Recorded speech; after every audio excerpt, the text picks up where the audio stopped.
dengan Ibu Indah.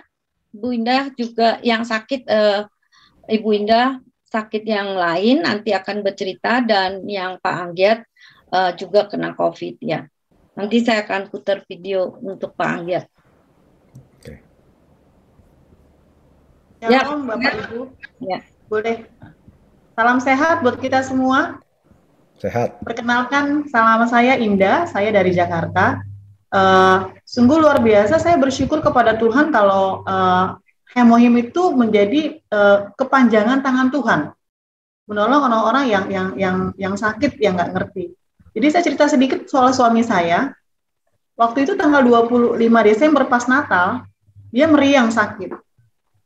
Ketika itu memang suami saya kerja keras karena kami pelayanan di orang-orang yang tidak mampu, jadi kami sering bawa barang-barang bekas. Dia merasa bahwa dia sehat-sehat aja gitu ya. Nah ternyata suami saya itu sama ngedrop, tambah ngedrop. Saya bawa dia lari tanggal 27 September ke ruang UGD rumah sakit. Di ronsen lah paru-parunya. Wah, itu paru-parunya 80% itu udah parah. Dokter bilang nggak bisa ini harus swab. Nah kalau di Jakarta kan swab itu dibukanya pagi sampai sore doang, nggak sampai malam. Jadi saya pulang dulu, suami saya dalam keadaan lemes, kayak sayur bayam disiram air itu Pak. Ya itu lemes banget. Akhirnya saya bawa PCR, ternyata betul dia kena COVID yang tingkat tinggi. Nah suami saya memang suka pola hidupnya agak kurang bagus karena banyak kegiatan.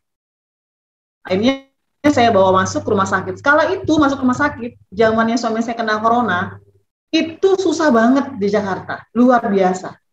Saya tidak punya mobil, tidak punya kendaraan, saya bawa pakai bajai. Jadi saya cari-cari rumah sakit untuk bawa suami saya pakai bajai. Puji Tuhannya 4 rumah sakit nolak karena penuh ya, sampai ke jalan-jalan itu orang sakit corona ya. Tapi saya berdoa, saya bilang Tuhan, saya tahu bahwa Tuhan ada di pihak saya. Akhirnya Tuhan temukan rumah sakit kecil sederhana, tapi dekat rumah saya malah. Ketika masuk ke situ, dokter udah geleng-geleng kepala. Durasinya udah turun, 70 ke 60, hampir di bawah 60. Saya udah geleng, tapi puji Tuhannya rumah sakit ini adalah rumah sakit satu-satunya yang memperbolehkan saya mendampingi suami saya masuk. Saya katakan saya boleh masuk nggak? Boleh. Jadi saya rawat suami saya sendiri di ruang rumah sakit. Ya. Saya berdoa terus naik turun. Memang kalau pria kena corona itu yang dihajar adalah halusinasinya, ya. Semua dikacaukan pikirannya gitu ya. Jadi tidak pernah fokus. Akhirnya datanglah dokter malam-malam. Sebenarnya itu udah masuk ruang ICU, tapi karena saat itu ruang ICU-nya penuh, Pak, Ibu. Ruang ICU itu penuh, ya. Tidak saat itu memang kalau kita nyari ruang ICU seperti nyari jarum di tengah-tengah jerami, itu susah banget. Tapi saya percaya kalau Tuhan pasti mau kirim sesuatu yang baik. Akhirnya waktu itu kalau besok tidak naik durasinya, mau nggak mau harus cari ruang ICU, tapi carinya sendiri, bukan rumah sakit ya, tapi kita yang cari sendiri, calling kemana-mana, ya. Saya berdoa sama Tuhan, akhirnya Ibu Meti yang baik hati mengirimkan Hemohim ke rumah saya. Saya bilang sama anak guru-guru di rumah saya yang melayani, tolong kirim Hemohimnya ke rumah sakit. Dikirim lah ya. Nah karena saya mendampingi suami saya kasih dia Hemohim, pagi bangun tidur saya kasih. Dia waktu itu nggak sadar, jadi apa aja dikasih dia minum aja. Kasih sambil doa, saya sambil berdoa. Saya percaya kalau kuasa Tuhan ada dalam Hemohim ini. Akhirnya jam 9 saya kasih lagi, sorenya saya kasih lagi. Itu luar biasa, tanggal 8 Januari itu masih turun 70 ya oksigennya. Setelah saya minum Hemohim tanggal 12, 13 itu naik. Sampai dokternya itu paru-parunya digini-gini. Jadi ngos-ngosannya itu udah kurang. Puji Tuhan, luar biasa. Akhirnya saya terus kasih tanggal 14 kami diperbolehkan pulang. Jadi kira kurang lebih 3,5 minggu lah suami saya dirawat di rumah sakit dengan durasi yang cukup berat. Setelah pulang kan kami harus kontrol, ya kan? Yeah. Seminggu di rumah saya kasih Hemohim 3 kali lah, pagi 2 kali, sore 2. Pokoknya itu seperti wajib lah saya kasih. Nah, ketika di rumah, saya cek lagi dong di paru-parunya, di apa namanya, dicek lagi. Puji Tuhan, tinggal bawahnya doang tuh, ya, Yang bawahnya putih. doang. Yang tadi 80% rusak, kata dokternya tinggal 9% lagi. Aduh, luar biasa tuh.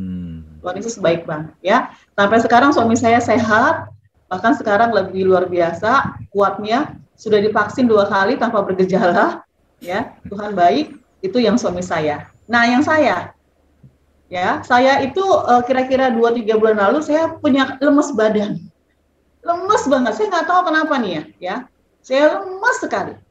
Terus saya ingat, Ibu Meti juga baik sekali ya mengirim hemohim kepada saya. Ibu ini sangat baik buat keluarga saya, mengirimkan hemohim kepada saya. Saya bingung, ini kenapa nih ya? Saya minumin, bangun tidur saya minum 1. Nah, ketika saya minum 1 itu, kan kalau misalnya tubuh dikasih makan yang sehat, minuman yang sehat ya, kayak hemohim gitu, tubuh ini kayak nagih, kayak menagih. Jadi bangun tidur tuh kayak kebiasaan, kayak tubuh kayak ngomong, kasih sinyal ke saya, hemohim, hemohim. Saya minum hemohim. Bangun tidur saya minum hemohim, ya. Ketika saya tahu bahwa saya waktu itu adalah, saya tanpa sadar saya punya pendarahan hebat. Terus saya pikir saya datang bulan atau head. Lalu ada benjolan di leher saya gitu, kecil ya. Aduh, saya ada ketakutan, ada apa, tapi saya hajar aja lah hemohim ya. Saya bilang demi nama Tuhan Yesus lah hemohim ini menjadi kekuatan Tuhan pakai. Jadi saya ke dokter, saya operasi kecil di leher ya, menginap 1 malam, tapi tetap saya minum hemohim di rumah sakit dan hasil labnya keluar tidak bahaya, itu hanya apalah kata dokter, tapi tidak bahaya. Lalu saya punya juga mium. Saya ada mium juga ya. Jadi waktu mium anak kedua, saya dioperasi, miumnya itu gede banget. Jadi miumnya seukuran dengan anak bayi saya. Ya, ketika diambil, kata dokter memang kalau mium itu kalau rahim kita masih ada, dia akan tumbuh lagi. Jadi mium itu sekarang saya merasa bahwa kembung ya perut saya. Kalau ada mium itu kembung kayak orang begah, padahal makannya sedikit ya. Setelah saya makan minum hemohim itu, berangsur-angsur tubuh saya seperti biasa gitu. Dan maaf kata, saya sudah berhenti dari pendarahan ya, dan saya cek ke dokter juga, dikasih obat bahwa nggak ganggu itu mium itu tidak mengganggu ya. Jadi saya bersyukur kalau Tuhan itu dahsyat, dan saya percaya bahwa tidak kebetulan hemohim ini ada. Memang rancangan Tuhan memilih ini supaya semua orang-orang bisa disembuh oleh kuasa Tuhan dalam hemohim ini. Terima kasih Bapak Ibu untuk kesaksian ini ya.